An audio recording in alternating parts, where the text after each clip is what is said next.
সকালবেলা ঘুম থেকে উঠেই প্রথমেই চলে আসি আমার বাচ্চাগুলোর সাথে দেখা করার জন্য আমার ছাদ বাগানে।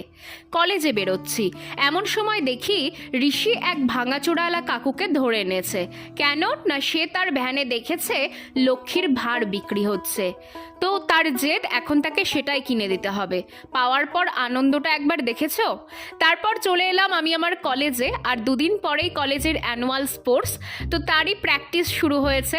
স্যারেরা তো জোর করে অনেকগুলো খেলাতেই নাম লিখিয়ে দিয়েছে, কিন্তু কোনো খেলাই আমি পারি না। আমি বুঝতে পারছি না এই লোহার বলটা নিক্ষেপ করার জন্য কানের পাশেই কেন বলটা ধরতে হবে। আমি বাবা এইসব খেলা একদমই পারি না। যা হোক, বলটা তো ছুঁড়ে দিলাম, কিন্তু হাতে ভীষণ লাগলো, ভীষণ ভারী ছিল বলটা। সুহানারা কিন্তু ঠিকঠাক নিক্ষেপ করতে পেরেছে। আমি বাবা এসবে একদমই পটু নই। আর কলেজের কুল চুরি করে খেতে বাবা খুব মজা। 2-4টে পেরে নিয়ে বাড়ি চলে এলাম।